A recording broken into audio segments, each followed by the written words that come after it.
Welcome back, guys. Today I want to talk about something really outside my comfort zone.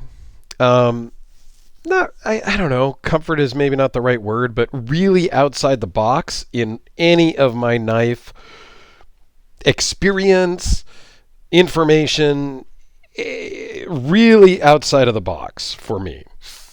This is a traditional slip joint loaned in from Bob, the Knife Junkie.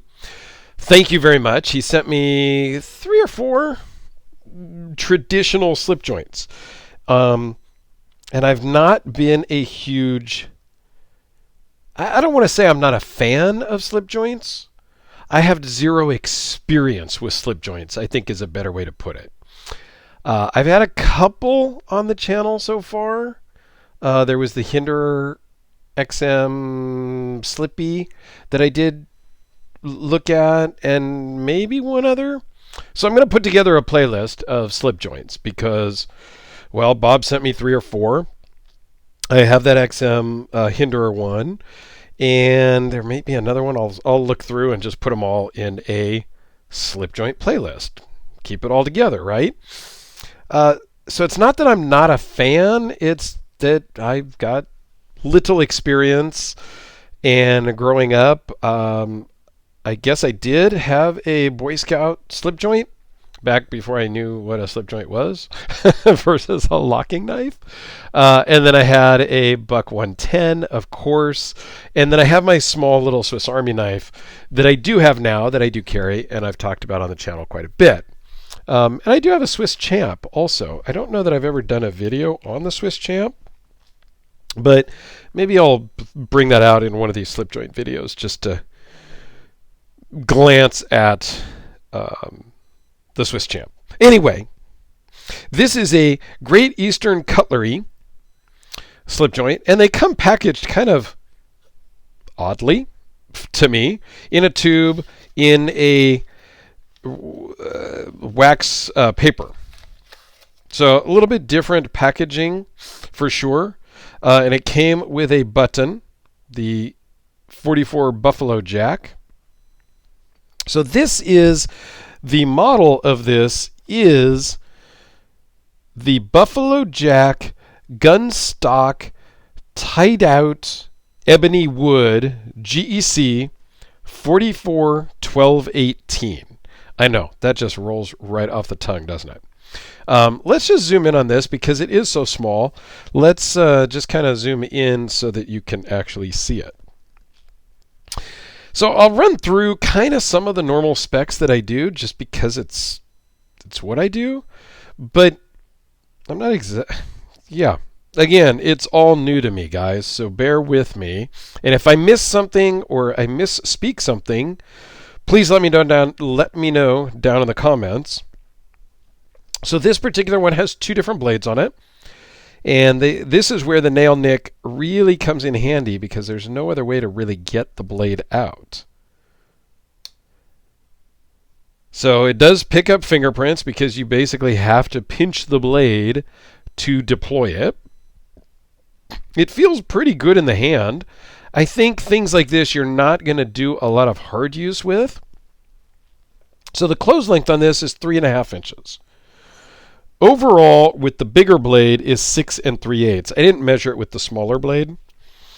This small blade is 2.5 inches, and the bigger blade is 2.87 inches.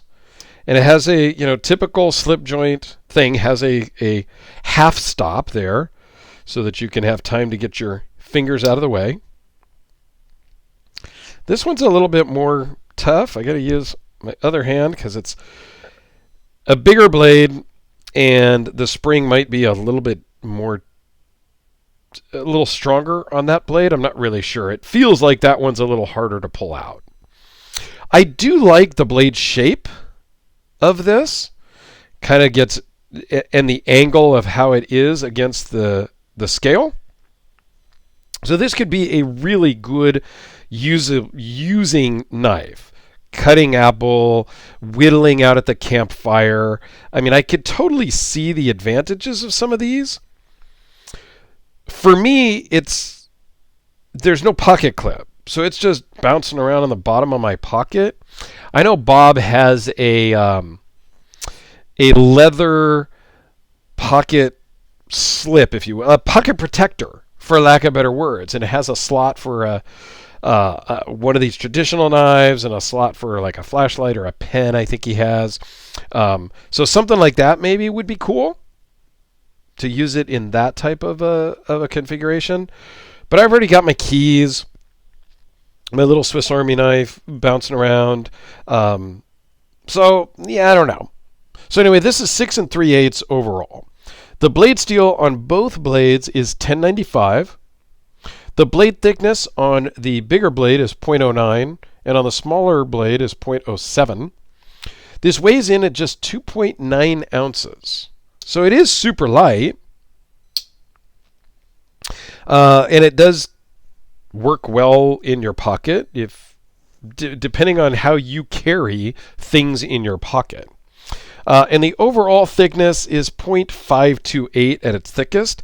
It kind of swells up and then swells back down a little bit. There is some contouring and stuff to it. Zoom back out here.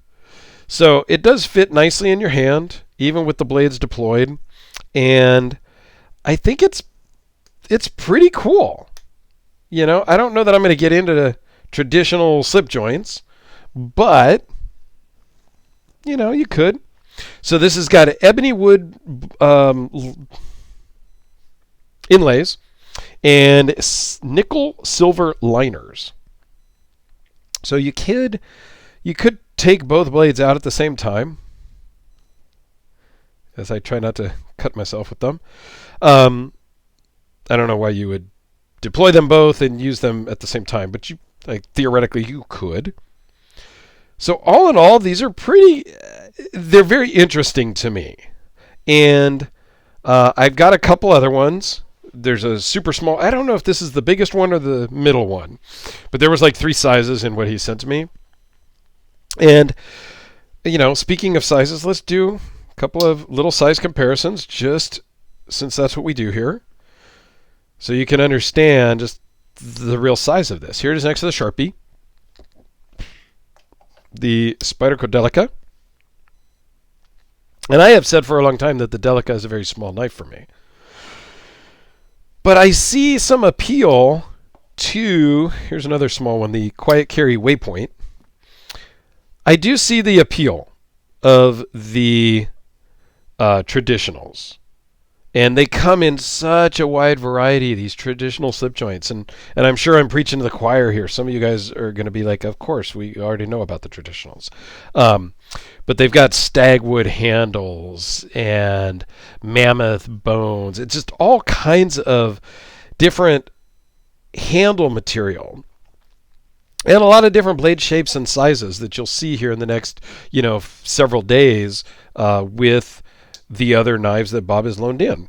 So thanks again, Bob, for loaning these in, and thanks you guys for sticking through kind of maybe a painful description of slip joints and traditional slip joints, of which I have no experience. So again, that's what I love about having a channel and having friends loan stuff in.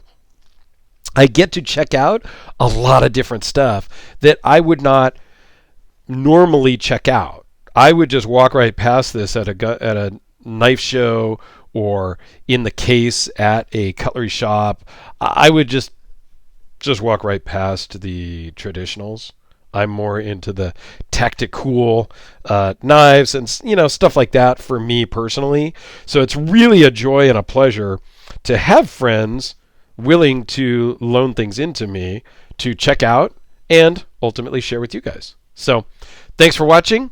Have yourselves a fantastic day, and we'll see you tomorrow.